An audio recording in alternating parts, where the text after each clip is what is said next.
Seja bem-vindo ao Seminário de Teologia e Vida Cristã, Palavra da Vida. Você está em mais um curso de teologia cuja proposta é fazer alargar o seu conhecimento na área teológica.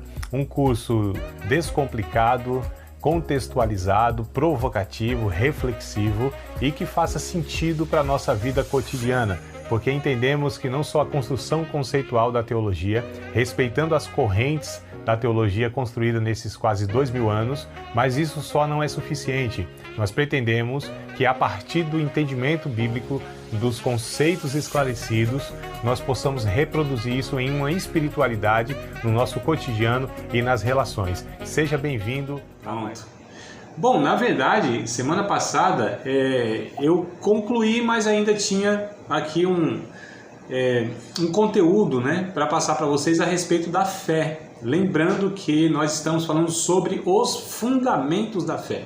Ou melhor, alguns fundamentos da fé que nós vamos falar, Porque eu acho que eu já no começo da matéria eu falei para vocês que tem aí pelo menos uns 20 fundamentos da fé, ou seja, aquelas coisas ou aqueles assuntos, ensinamentos, que eles são pilares da nossa fé.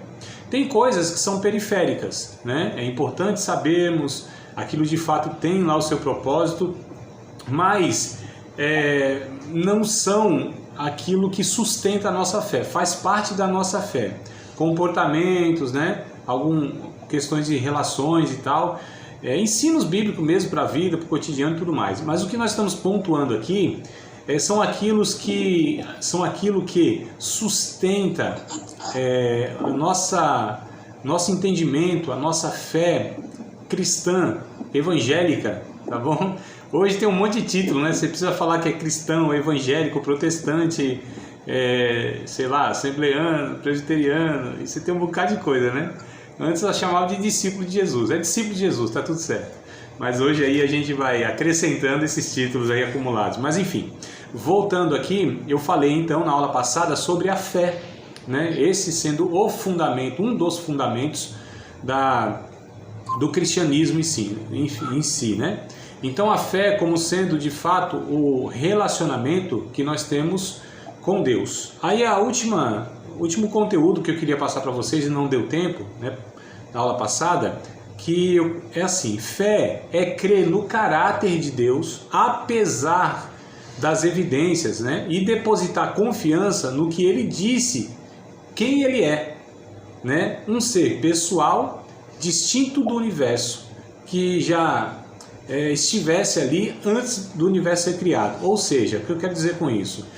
E a gente hoje é muito ensinado a respeito da fé como sendo uma ferramenta para alcançar os resultados, que a gente deseja. Que eu não estou dizendo que é errado em si, ser curado, conseguir vencer alguns obstáculos da vida, experimentar alguns milagres, algumas ações de Deus. A fé como sendo esse meio, essa ferramenta para que essas coisas aconteçam. A questão é que se a gente baseia a nossa fé, a nossa esperança nesses atos de Deus, por assim dizer, e eles não acontecem, a gente entra em crise de fé, que é o que acontece com muitas pessoas. Aí os pregadores vão falar: mas isso não está acontecendo porque você não tem fé, porque você não teve tal comportamento, porque você não fez assim assado, porque você não foi fiel na contribuição financeira, porque você está orando pouco, porque você não sei o quê. Então vou colocando condições para que aquilo aconteça. Agora, a fé bíblica, a gente vê principalmente em Hebreus capítulo 11, Mãe Lenúcia, bem-vinda, já está andando a carruagem aqui, mas pode sentar na janelinha, viu? Não tem nada não. O que acontece? Essa fé que tem dois aspectos. Quando a gente lê todo o capítulo 11 de Hebreus, seria muito bom que depois vocês lessem. Agora, infelizmente, por causa do tempo, eu não vou ter condição de ler detalhadamente e tal. Mas eu gostaria que vocês, lendo esse capítulo, fizessem duas divisões, tá? Do verso 1, ou melhor dizendo, não é nem o 1 em si, Já vou direto ao ponto aqui para facilitar a vida de vocês. Vocês sabem que eu estou aqui para facilitar a vida de vocês, Às vezes. Às vezes eu facilito, Mas vamos lá. Se vocês fizerem a divisão aqui, do verso 4 tá? No capítulo 11 de Hebreus, para depois vocês lerem aí, do verso 4 até o verso de número 34, do 4 ao 34. Essa seria a primeira divisão. E depois, né, na metade do 34, tá, até o 40 seria a segunda divisão. Por que que eu estou propondo fazer essa divisão nesse texto? Porque esse texto aqui vai falar sobre a fé. Aqui é um conceito bem amplo da fé e traz muitos exemplos, né? E nesses exemplos, do verso 4 até o 34, vai mostrar homens e mulheres que em toda a história lá do Antigo Testamento, né, do povo de Israel, eles venceram coisas assim impossíveis humanamente de serem vencidas, né? Ou seja, a fé que eles depositaram em Deus proporcionou que eles vivessem coisas extraordinárias, humanamente impossíveis de serem vividas, tá? Então essa é aquela fé que experimenta o milagre, né? Que opera o milagre, por assim dizer. Agora do verso 34 até o 40, vai mostrar um outro grupo, né? Menor, mas é um grupo de irmãos, de heróis da fé também. Essa é a galeria, chamada Galeria dos Heróis da Fé, o capítulo 11, né? Então aqui você tem um outro grupo, tá? Do verso 34 ao 40. Esses, o texto vai mostrar que eles não venceram como venceram os outros. Pelo contrário, eles foram mortos, torturados, perseguidos, passaram fome, frio, né? Então, assim, sofreram as consequências de servirem a Deus. Olha um aspecto da fé que não experimenta o milagre, mas que apesar das evidências e das ações milagrosas de Deus, eles continuam servindo a Deus e se tornam mártires.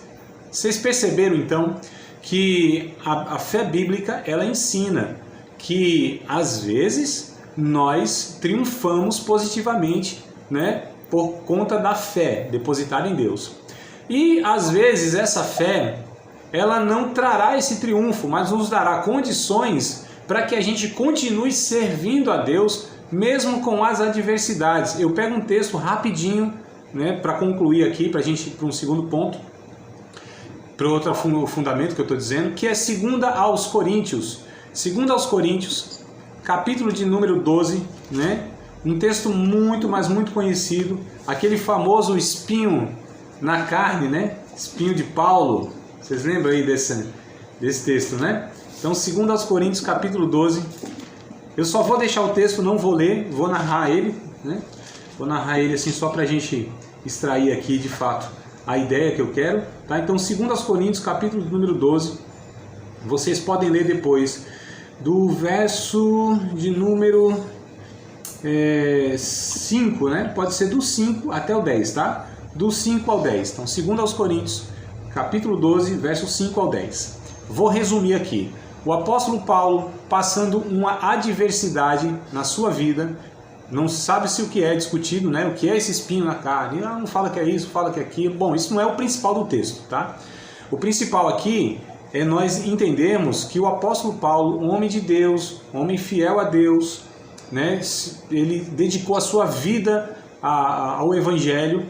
E ele, diante dessa dificuldade, busca a Deus, ora a Deus, exerce a sua fé. Ele insiste, ele persevera, ele diz que ora 3 vezes a respeito da mesma coisa, intensamente, para que Deus removesse, tirasse aquele espinho na carne, né? Como eu disse, não se sabe exatamente o que é, mas era algo que afligia ele. Era uma dificuldade. Esse é o ponto principal aqui. E aí Deus dá uma resposta.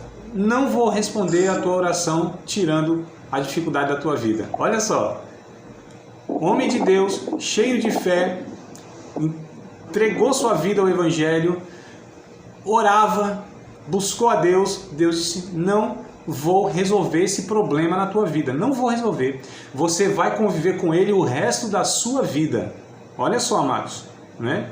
Então hoje, muitas vezes, né, com essa mentalidade que as pessoas às vezes são formadas, que quem serve a Deus tem que experimentar, quem exerce a sua fé tem que ter os seus problemas solucionados, melhor dizendo. Então, olha só, parece que dá dá uma bugada na cabeça, né? Dá um nozinho assim. Mas olha o que a Bíblia mostra, não é só essa passagem, né? Só estou dando 1 ou 2 exemplos aqui, o Hebreus 11 e esse aqui, mas tem outras tantas passagens do próprio apóstolo Paulo mostrando que a sua vida e a vida de um cristão é de dificuldades muitas vezes a ponto de passar as maiores privações na vida, a ponto de morrer, inclusive, por causa da sua fé. Então o que eu quero passar para vocês aqui é que a fé não é essa ferramenta para obter coisas de Deus. A fé é para conhecermos o nosso Deus, seu caráter e confiar. Fé é sinônimo de confiança. E confiar no quê? No que Deus pode fazer? No poder de Deus? Não. É confiar no caráter de Deus, que mesmo que Ele não faça, eu acredito em quem Ele é e no que Ele disse a respeito dele. Ele é bom, Ele é generoso, Ele é misericordioso. E se nessa vida não tiver esses livramentos de Deus, não importa, eu me relaciono com o caráter de Deus e não com o poder de Deus, porque senão vira um interesse, né? E quando esse interesse ele não é suprido, as pessoas se relacionam assim, elas se frustram, abandonam a fé, enfim, e acontece um bocado de coisa aí. E aqui eu quero concluir então aí o fundamento chamado de fé, tá bom? Tudo bem? Tranquilo, amados? Ricardo também está com a gente aqui, entrou, mas deve estar só no áudio aí, né? Ricardo, bem-vindo. E bora nós, meu irmão. Vamos lá. Queridos, nós vamos falar agora sobre um fundamento chamado de graça, tá certo? Esse é o fundamento da fé evangélica, graça. Tão falado, e como eu disse, eu acho que eu disse para vocês em outra ocasião, né? Quando uma coisa é muito falada, quando um texto é muito lido, ou ele é muito compreendido ou ele é mal entendido, né? Quando você tem assim algo que é muito falado, muito lido, né? Ou você tem os extremos, ou aquilo é muito compreendido, tá claro, ou então aquilo é muito distorcido, e aí vira uma confusão só. Mas graça. Então vamos lá falar sobre graça, esse fundamento da fé. Só o Evangelho concebe o conceito de graça. Tá? Só o Evangelho, que exclui qualquer mérito humano para a sua salvação. Então, graça é um conceito apenas do Evangelho. O catolicismo, o hinduísmo, o budismo, o espiritismo, o shintoísmo e o que existir mais, o que existiu e que ainda vai existir de religiões nas suas propostas, nenhuma delas trabalha com o conceito de graça. Todas elas, sem exceção, trabalha com o conceito de mérito, merecimento, tá certo? Até perguntaram para C.S. Lewis, né? Aquele famoso erudito. O povo conhece C.S. Lewis não pelos livros, né? Pelo filme, né? Crônicas de Nárnia. Embora tenha um livro Crônicas de Nárnia, mas é o filme que o pessoal conhece aí. Mas ele escreveu dezenas de livros, um erudito, uma pessoa assim fenomenal no sentido da produção intelectual e teológica. Mas enfim, C.S. Lewis estava num congresso, por assim dizer, de líderes evangélicos. Nos bastidores ele viu que alguns irmãos eles conversavam. Ali ele se aproximou e perguntou: irmãos, vocês estão conversando sobre o quê? Aí eles falaram assim: a gente está discutindo aqui, né, entre nós, pensando o que o evangelho tem de diferente. O que nenhuma religião do mundo, em toda a história humana, não tem, só o evangelho tem. Aí ele deu de ombros assim e falou: muito simples, é graça. Só o Evangelho que trabalha com o conceito de graça. Mas como eu disse, quando a coisa é muito falada, ou ela é muito entendida ou é muito distorcida.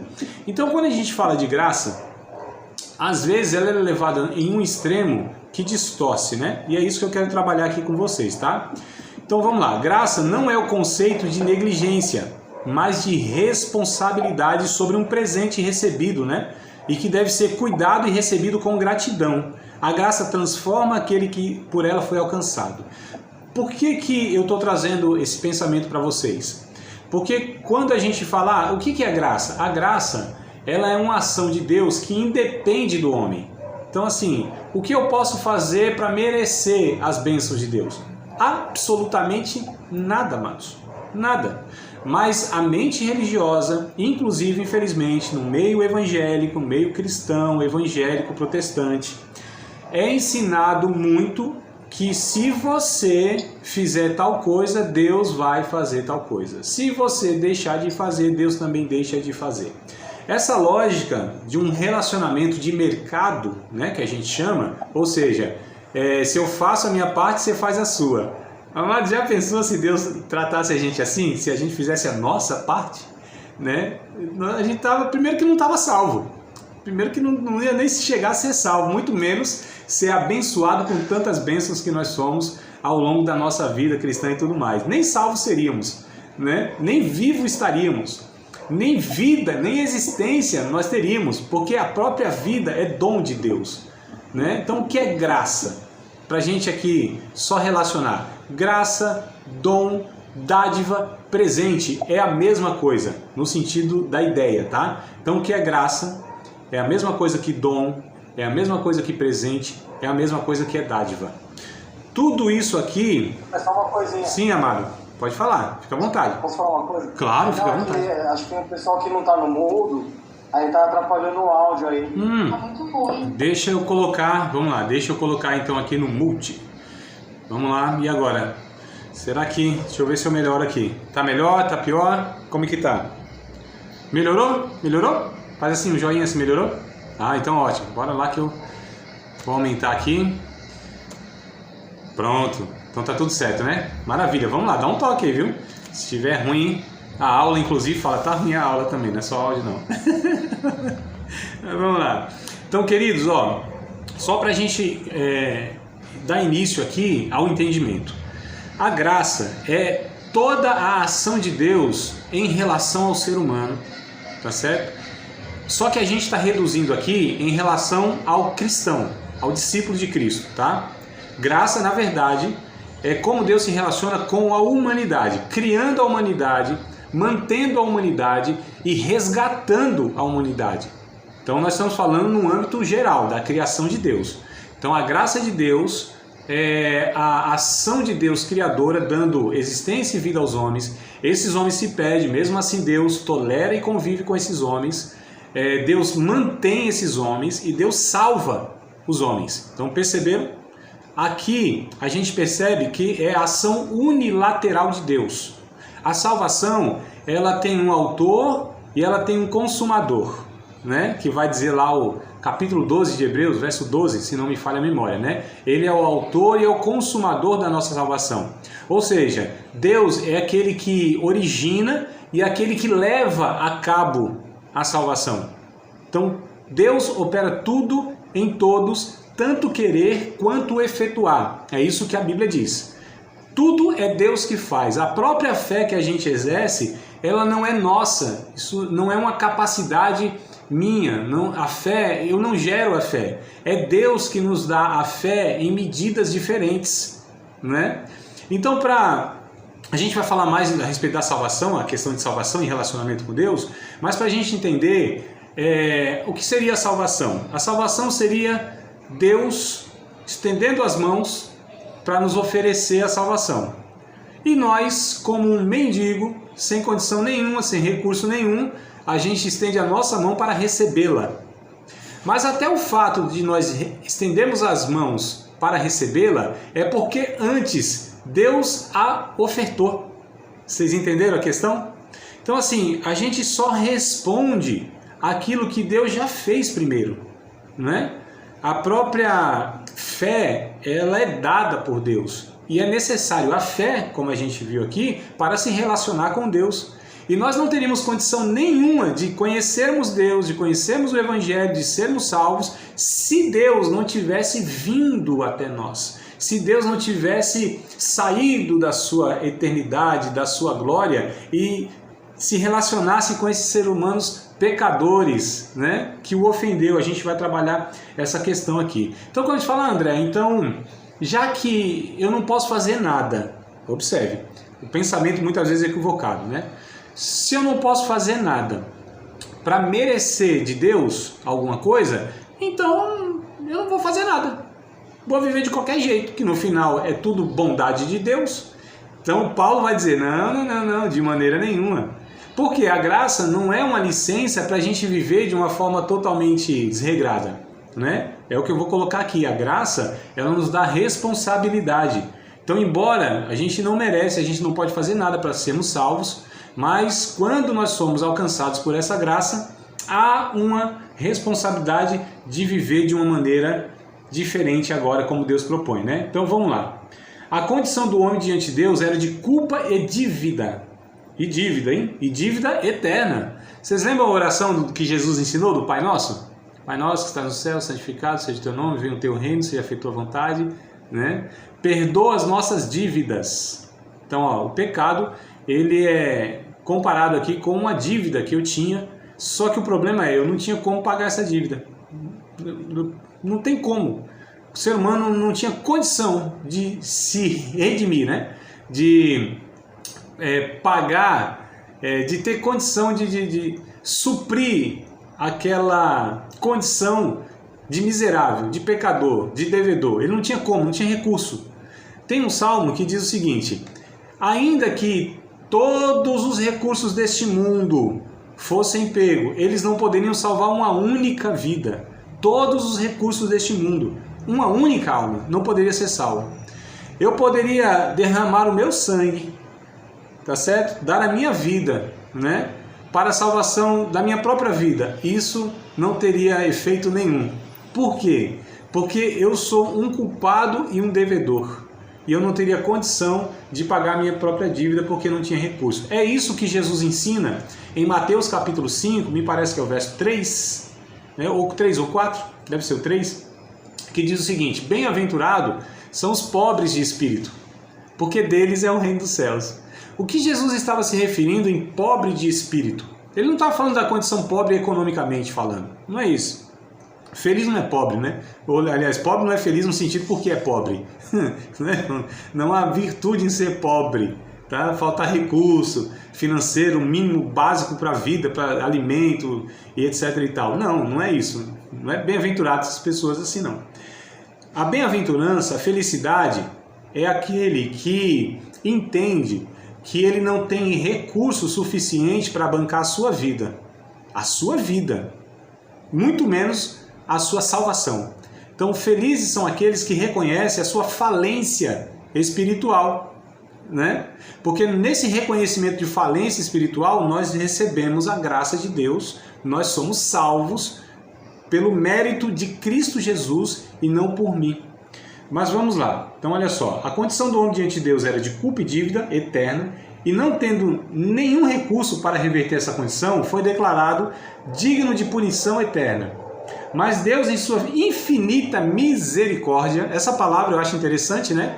Misericórdia, porque ela vem de duas palavras, né? Miseri e cordis, tá? Miseri e cordis. Miseri fala a respeito do miserável, aquele que não tem recurso nenhum. Cordis fala do coração, cordis.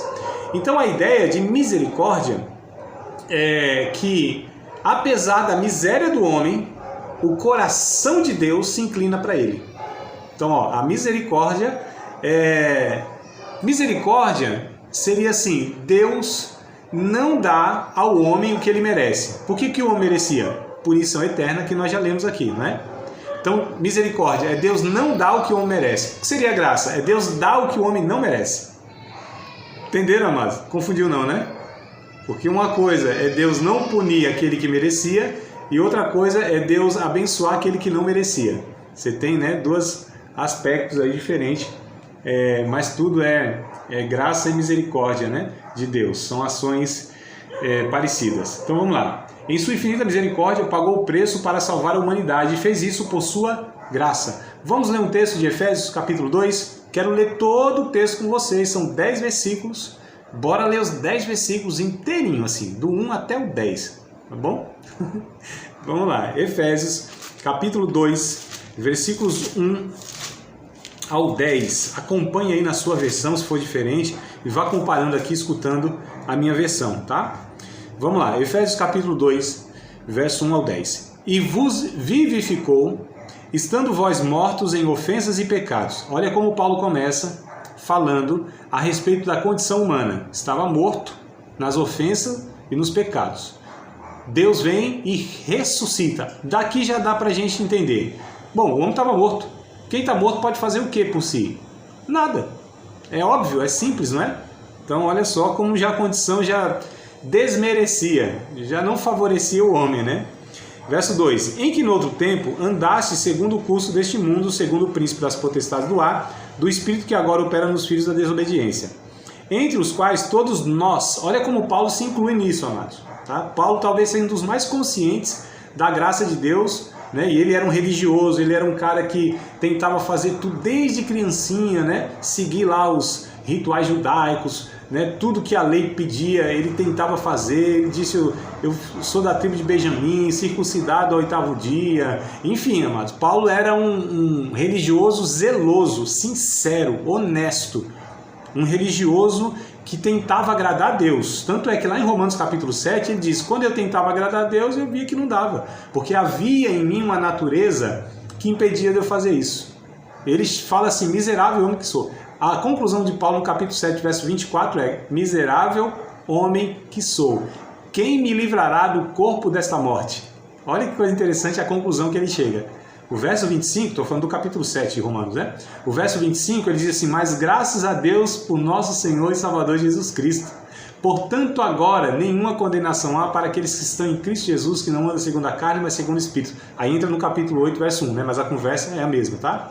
Então, só para a gente entender aí que Paulo, ele se incluía em tudo isso. Ah, a gente fala, nossa, homem de Deus, vaso, ungido, exemplo de fé e aquela coisa toda, mas ele fala, não, eu sou o principal dos pecadores. Você percebe, amados, quando a gente tem a consciência de quem é Deus e quem somos nós, e que nós não merecemos coisa alguma, a gente tem essa aguda consciência de que nós somos pecadores e não merecemos nada diante de Deus. E jamais abre espaço no nosso coração para acharmos que somos melhores do que aqueles irmãos que de repente a gente julga que são menos merecedores do que nós. É uma coisa de doido, né? Porque, infelizmente... Professor, Oi. Pode falar, mano.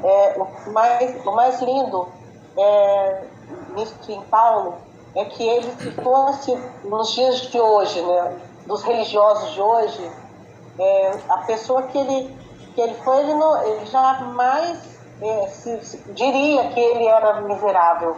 Ele jamais diria. Ele como religioso. Sim. Né? Porque, assim... Por esse religioso, se fosse hoje um das líderes religiosos aí, cara, eu sou uma pessoa tão boazinha, eu só fiz o bem, eu segui a religião ao pé da letra. No entanto, Deus mostrou para ele, né? O Senhor Jesus mostrou para ele o quanto ele é miserável, mesmo fazendo tudo que ele achava que era correto. Sim, né? Exato. A mente religiosa, ela funciona... Como que a mente religiosa funciona? Funciona assim, se eu consigo atender algumas obediências, se eu consigo seguir sou obediente a algumas leis, melhor dizendo, se eu consigo cumprir algumas questões aqui, eu mereço, né? Eu vou me tornando aquele que Deus se agrada de mim, né? Essa é a mente religiosa. A mente formada pelo Evangelho, ela traz a conclusão de que eu, diante de Deus, não mereço coisa nenhuma. E tudo que Deus faz em minha vida é por graça, é por bondade. E tem mais uma coisa, o Evangelho nos traz a clara consciência, né, de que as pessoas em minha volta, elas não são melhores e nem piores, tá certo? Porque a graça, a consciência da graça nos coloca todos em uma mesma situação. Ou seja, de pessoas que estão sendo abençoadas por Deus por sua graça, né? Então, assim, a mente religiosa, ela funciona com categorias e parâmetros diferentes do que a mente do Evangelho. A mente do religioso, infelizmente, é como muitos pensam, né, dentro das igrejas evangélicas. Quando alguém peca, essa pessoa... ela não declara, ela muitas vezes não fala no microfone, mas há um sentimento de que, eu dei conta, ele não deu. E aí o meu comportamento diante dele é de superioridade, né? Onde a gente começa a julgar, acha que tem autoridade para ir lá e tripudiar diante do pecado do outro. Mas a graça não. A mente do Evangelho formado em nós, ela nos coloca nessa situação, por exemplo, como pessoas a se compadecerem das outras, né? Compaixão, sofrer com a pessoa, né? Paulo, lá Gálatas capítulo 6, verso 1 e 2, ele vai dizer: olha, amados, vocês que são espirituais, quando acharem algum irmão surpreendido em alguma ofensa, vocês são espirituais, encaminhai o tal, e cuidado para não cair na mesma ofensa, levai as cargas uns dos outros.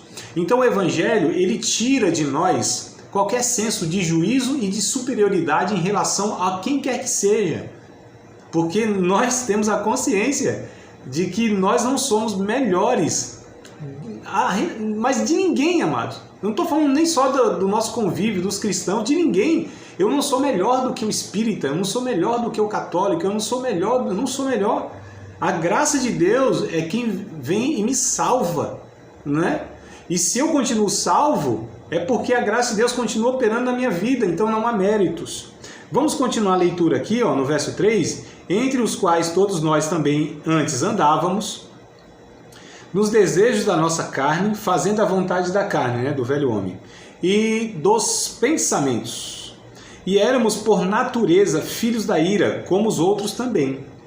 Mas Deus, que é riquíssimo em misericórdia, pelo seu muito amor com que nos amou, estando nós ainda mortos em nossas ofensas, nos vivificou juntamente com Cristo. Está entre parênteses aqui na minha. Pela graça sois salvos. E nos ressuscitou juntamente com Ele, e nos fez assentar nos lugares celestiais em Cristo Jesus, para mostrar nos séculos vindouros a abundante riqueza da sua graça. Olha só que coisa interessante. Pela sua benignidade, para conosco em Cristo Jesus. Aqui está a chave do negócio. Porque pela graça sois salvos, por meio da fé. Isso não vem de vocês, é dom, é presente de Deus. Não vem das obras. A salvação, a reconciliação, não vem das obras, para que ninguém se glorie, né? Que é o que acontece com muitos que acham que porque acertou aqui ou ali, ele se gloria, ele acha que é melhor e tal. Então olha só como Paulo vai dizendo, se viesse das obras, se fosse por merecimento, o que ia ter de gente achando que era melhor do que o outro, se gloriando. Não vindo disso, ainda tem gente que se gloria, né? Que acha que não, eu sou isso, faço isso, Deus me usa porque eu pago o preço. A gente tem essa frase, Deus me usa porque eu pago o preço.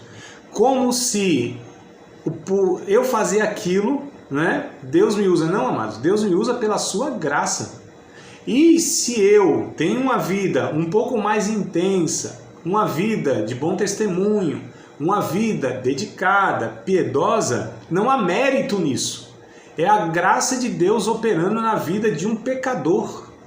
Então, na verdade, toda a glória, todo o louvor, tudo o que deve ser atribuído de virtude, de mérito, é para Cristo, é para Deus. Nós saímos de cena nessa situação, né? Mas vamos lá, verso 10, olha só. Porque somos feitura sua, criados em Cristo Jesus para as boas obras, as quais Deus preparou para que andássemos nela, né? Deus preparou de antemão para que andássemos nelas. Então, as obras são feitas, né, as boas obras, não para ser salvo. Então, então tá bom, André. Já que você está falando aí, então se eu fizer tudo na vida, isso não vai acrescentar nada em minha salvação. Então, eu não vou fazer. Então, mas as boas obras são feitas pelos salvos, não para ser salvo, né? Então, a gente faz o que faz de bom, de virtuoso, não é para ter crédito diante de Deus, né? Não é porque eu estou depositando, eu tenho um depósito diante de Deus e eu vou lá colocando no banco celestial, tem hora que eu vou lá e saco. Não, amados. Nós fazemos o que fazemos é porque há uma natureza em nós, né? Essa natureza gerada por Cristo, por Deus, o Espírito Santo, para que eu simplesmente reproduza, resulte, né, nesse fruto que faz parte da natureza e não como mérito. Mas voltando aqui, no estudo sobre salvação, é abordado os aspectos do processo de salvação, que são 4, tá? Então a gente fala no estudo de soteriologia, salvação, sobre justificação, regeneração, santificação e glorificação.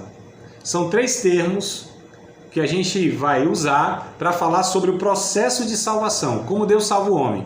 Deus salva o homem justificando o homem, regenerando o homem, santificando o homem e glorificando o homem. O que quer dizer isso aqui, né? A grosso modo, muito resumidamente, que é o seguinte. Primeiro, lembra que a gente falou lá que o homem diante de Deus foi declarado culpado? Está em dívida, culpa eterna, né? Então tá, ele está culpado diante de Deus. Ele é um criminoso diante do tribunal de Deus. Porque Deus pegou a sua santidade, o homem não corresponde a essa santidade e ele ofendeu a Deus. Uma ofensa eterna, né? E aí, nesse tribunal, Deus inocenta este homem. Isso é chamado de justificação. Justificar é torná-lo justo, torná-lo inocente. Mas veja, o homem, ele era culpado. Quem declara ele inocente é Deus. Então Deus justifica o homem. Agora a gente vai ver que essa justificação não é que Deus fala assim, não, tá bom, você pecou, ofendeu o meu caráter santo, mas deixa isso para lá, vamos resolver as coisas assim. Não foi assim. Deus é justo, Deus é santo, ele não pode fazer vistas grossas ao pecado. É preciso que esse pecado, né, que essa injustiça, que essa maldade, ela seja paga para atender à santidade de Deus. Um dos aspectos do caráter de Deus, Deus é santo. Ele não é injusto. Só que nenhum homem tinha condição de fazer isso. Abraão, vocês acham que deu conta? Não, vamos lá do comecinho. O Abel, você acha que deu conta? Vou pegar aqui os mais que a gente fala, não, os top. Aqueles que a gente fala, não, esses aí são homens santos de Deus. Então vamos lá. O Abelzão, você acha que deu conta? O Noé, você acha que deu conta? Antes que a gente continue aqui... Bom, na continuidade então, da questão da justificação. Esse é o ponto que nós paramos antes aqui do intervalozinho, né? Então, justificação é declarar o homem inocente, né? Mas para Deus declarar o homem inocente, alguém teria que satisfazer essa justiça, tá? E aí a Bíblia, em inúmeras passagens, principalmente esse assunto aqui todo que nós estamos falando, da graça, justificação, regeneração, é livro de Romanos. Leiam todo o livro de Romanos. Do capítulo 1 ao capítulo 16, Paulo vai trabalhar essa doutrina da salvação, tá? É o livro mais teológico que tem, é o livro que, se nós não tivéssemos o restante do Novo Testamento, ele já seria suficiente para nos ensinar tudo isso. O que é justificação, o que é regeneração, o que é justificação, o que é glorificação e tudo mais, tá? Então, o livro de Romanos é o livro base, tanto é que vocês vão perceber que eu vou pegar um monte de texto aqui de Romanos, tá? Mas vamos lá, então justificação é isso, né? É Deus declarar o homem justo, mas, como eu disse, haveria a necessidade da paga pelo pecado. E é Jesus que faz isso. Então, nós somos abençoados por Deus por causa de Jesus. Quando Deus olha do céu, eu sempre falo isso, né? Talvez alguns aí já estão até cansados de me ouvir falar essa mesma coisa aqui. É o seguinte, Deus olha para mim, André, fala assim, eu quero abençoar esse rapaz. Deus olha assim e fala, mas não tem nada que ele mereça. A minha bênção ele não merece. Mas eu vou abençoá-lo. E me abençoa. Sabe por quê? Porque entre eu e Deus, a santidade de Deus, ele vê Jesus.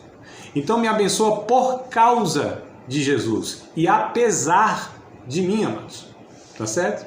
Aí Deus olha para mim assim, fala assim, ele merece ser punido com a morte eterna porque ofendeu minha santidade. Só que Deus não faz isso. Por que que ele não faz? Porque entre mim e ele vê Jesus. Então ele não me pune, não me castiga por causa de Jesus. E apesar de mim, né? Então assim, eu comecei a falar lá dos homens, né? Acho que foi aí que eu interrompi. Abel, Abraão, Isaac, Jacó, José, Moisés, Josué, Elias, Eliseu, Davi, quem vocês quiserem, os apóstolos, nenhum deles, a Bíblia vai dizer, inclusive em Romanos, né, que todos pecaram, todos, sem exceção, todos mereciam a punição eterna. Todos esses homens que nós estamos falando, que nós consideramos os homens que são os homens santos, né? os homens de Deus, mas todos eles em relação, porque assim, se a gente compara um com o outro, aí a gente chega à conclusão, não, tem uns que merecem e outros não merecem. Porque a comparação é aqui, ó, horizontal, né? É tipo assim, ah, Senhor, eu sou melhor do que o fulano, porque eu faço isso, eu faço aquilo, eu faço isso. Não está errado nessa avaliação, porque a gente pode ter mais virtudes, mais acerto do que alguns que a gente compara. E a gente sempre pega um piorzinho do que a gente, né? Que a gente não é bobo, né? Então, tipo, a gente não vai se comparar assim com um homem de Deus na história. Não, a gente vai pegar um irmãozinho nosso assim que a gente fala, isso aqui é um vacilão, isso aqui é um pecador, isso aqui dá mau testemunha. Fala, tá vendo, Senhor? Eu dou o dízimo 2 vezes na semana, jejuo, nem sou como esse pecador miserável. Lembra na parábola?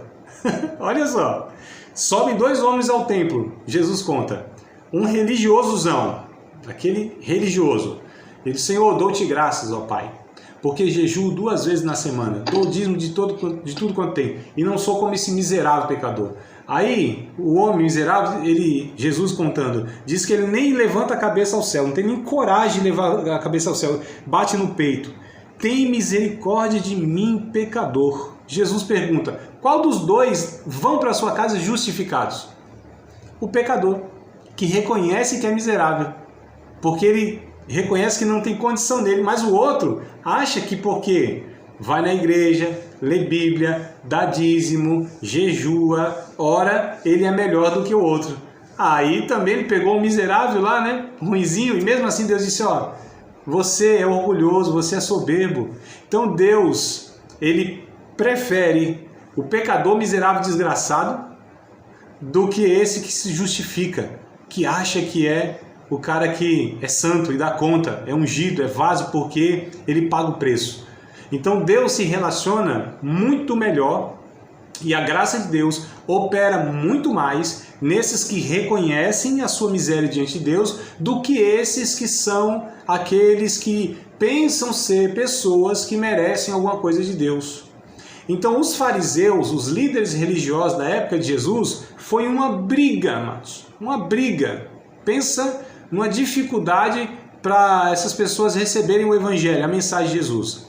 Agora, os ladrões, as prostitutas, os caras ruins da sociedade, como que eles tiveram a recepção do evangelho muito mais. E Jesus foi salvando.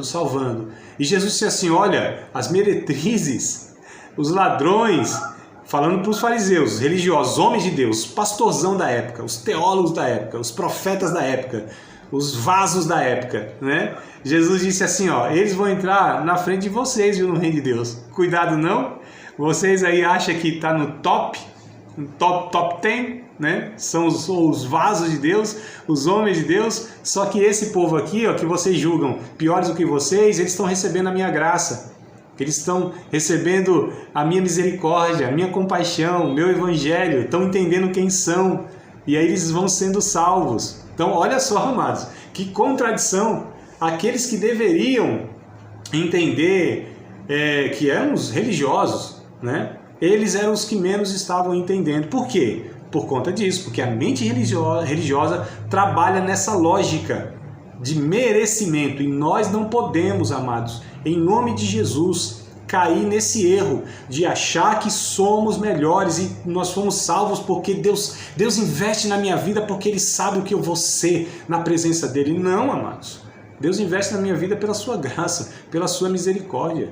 Se fosse o investimento de Deus na correspondência minha nesse investimento, meu Deus do céu. Aí eu fico pensando, o que nós poderíamos dar de retorno para Deus? Satisfatoriamente, amados. O que nós poderíamos falar assim, tá vendo, Senhor? Valeu a pena, hein? Valeu a pena o Senhor investir na minha vida, né? Valeu a pena, amados. O que a gente pode dar de retorno para Deus que pague seu Filho Jesus naquela cruz? Dar a nossa vida? Entregar a nossa vida para a obra missionária? Dar a nossa vida como mártir aí no campo missionário? Pegar os nossos bens e dar tudo? Primeiro, que alguns falam assim, Senhor, eu deixei a minha vida, deixei tudo para te seguir. Aí eu pergunto, que vida que foi deixada? Qual era a vida que nós tínhamos que ela assim, era um sacrifício para seguirmos Jesus. Que vida que nós tínhamos vida, amados. Não existe vida que não seja a vida de Cristo. O Evangelho. Ah, Senhor, eu abandonei tudo, emprego, fama, sei lá o quê. E aí? Você acha que será alguma coisa?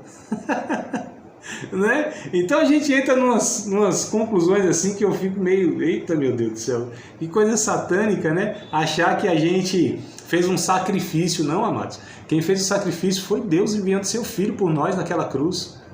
Ali foi sacrifício. Não há sacrifício que eu faça em mim. Há ofertas que eu ofereço a Deus por Cristo. O meu altar diante de Deus é Cristo. Eu só tenho uma coisa para oferecer a Deus. O sacrifício de Cristo é aqui, Senhor. É aqui que eu me encontro contigo. É nesse altar. Eu não tenho condição de construir altares, amados. Eu não tenho condição de oferecer a Deus coisa nenhuma. É Ele que nos ofereceu o seu Filho. É Ele que nos salvou. É Ele que nos abençoa. Ah, Senhor, eu te amo. Ama nada. A Bíblia vai dizer, eu amei vocês primeiro. E nomeei vocês para que vocês possam ir e dar fruto. E o vosso fruto permaneça. Mas por que nós hoje temos uma resposta mínima ao amor de Deus? Porque Ele nos amou, porque Ele amou o mundo de tal maneira que deu seu Filho unigênito, para que todo aquele que nele crê não morra, mas tenha a vida eterna. Mas é Cristo, amados. O Davi, olha só, lá no Antigo Testamento, o Davi entendeu já esse trem aí. Porque o Antigo Testamento era meio complicado também, porque era lei, né?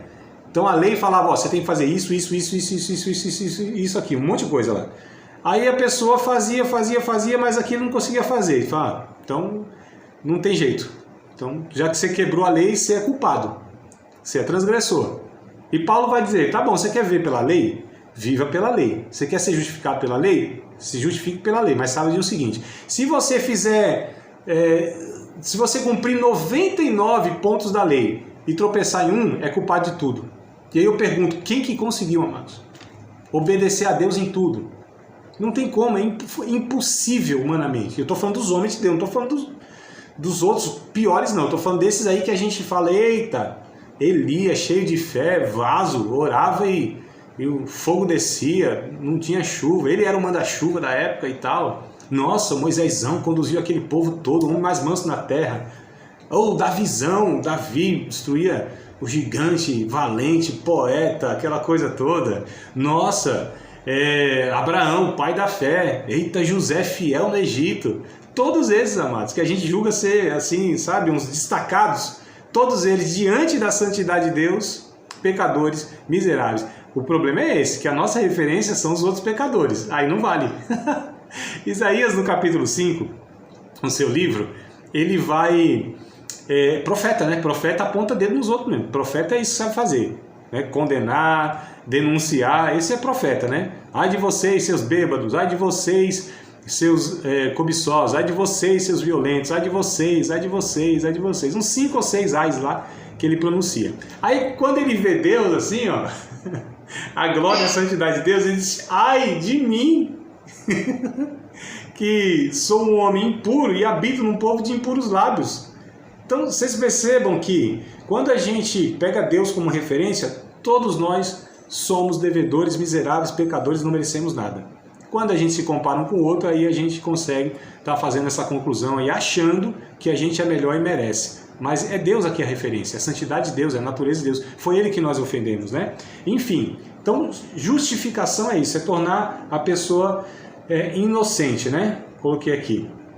Regeneração é onde Deus nos dá a vida, são os processos da salvação, aspectos da salvação, tá? Então fomos justificados por Deus, fomos regenerados, ou seja, Deus nos deu vida novamente, né? Estávamos mortos. Ele nos santifica, e santificação é um processo do salvo, onde o Espírito Santo vai trabalhando no caráter dele, né? A formação da natureza de Cristo, amados. Santificação, na mente religiosa, ela se dá muito pelas aparências, pelas exterioridades, tá certo? Né? Então, a pessoa, o religioso, ele julga que uma pessoa é santa porque não faz isso, não faz aquilo, não toca nisso, não assiste aquilo, não gosta disso, não bebe isso, não come aquilo, né? Tem o cabelo assim, assado, então, né? Roupa assim, assado. Então, isso é uma avaliação religiosa de santidade. A santidade e a santificação diz respeito do interior do homem, que é transformado no seu caráter, onde nele é gerado, é cultivado o fruto do Espírito Santo: amor, gozo, paz, longanimidade, bondade, benignidade, fidelidade, mansidão e domínio próprio. Essas coisas são formadas dentro do discípulo e discípula de Cristo. Ele está sendo santificado, porque ele está sendo separado, né, desse sistema e dessa natureza pecaminosa, para estar sendo formado em Cristo Jesus, ou Cristo Jesus formado nele, amados. Tá certo? Então é muito mais uma questão interna do que externa. A externa dá problema demais, né? Porque há esse esforço de mostrar, há esse esforço da aparência. Aí Deus não se engana com esse negócio de aparência, a gente engana um outro. E aí a gente, quando consegue aparentar mais do que o outro, aí a gente fala: eu sou santo, você não é. Aí eu julgo você porque você não faz isso e eu faço, né, amados? E é interessante que os mais religiosos, eles são os mais cruéis, os mais insensíveis, os mais indiferentes, os mais desumanos que existem. Sabia disso? Que quanto mais a pessoa quer se pautar por essa questão de aparência e de religiosidade, ele se torna um ser humano mais vil deste mundo, mais do que aqueles escancarados, porque ele se torna hipócrita. Que Jesus disse: por fora parece uma sepultura caiada, uma coisa bonita, mas dentro dele, amados, há tudo isso aí: julgamento, falta de misericórdia, né? Então a gente precisa ter muito cuidado com esse comportamento religioso que é diferente do Evangelho, tá? Então, santificação e glorificação, que é a consumação na eternidade, né? Sendo a fonte de tudo isso a graça de Deus, tá? Então a fonte de tudo isso é a graça. Capítulo 6 de Romanos, verso 23. Romanos 6 e 23. A fonte de tudo isso que a gente está falando é a graça de Deus. Diz assim o texto bíblico, ó: porque o salário do pecado, vocês sabem que salário é aquilo que a pessoa recebe porque trabalhou, né? Não é isso, amados? Então trabalhou lá 30 dias, merece o salário, é justo. Não é não? Coisa ruim é trabalhar 30 dias e não receber, já aconteceu isso comigo. Então assim, salário é aquilo que a pessoa merece porque fez por onde. Então trabalhou 30 dias, toma o salário, é justo. Então o salário do pecado é a morte. Deus paga justamente, é a morte. Mas, olha só, o dom, lembra que eu falei do dom? O dom gratuito é de graça de Deus, é a vida eterna por Cristo Jesus, o nosso Senhor. Só para contrastar aqui. Então, o que o homem ele merece justamente receber é o salário dele, que é a morte. Mas Deus deu um presente para o homem, de uma forma graciosa, que é a vida eterna. Você acabou de participar de mais uma aula de um dos nossos cursos, Seminário de Teologia, Vida Cristã, Palavra da Vida. Espero que tenha te abençoado, não só alargado o seu conhecimento teológico, mas que tenha também atingido o teu coração, para que você possa a cada dia mais reproduzir a vida de Deus nas suas relações cotidianas. Se você ainda não é aluno oficial de um dos nossos cursos, se inscreva aqui no contato que vai aparecer do WhatsApp. Também nos siga nas redes sociais, se inscreva no nosso canal, compartilhe à vontade e Deus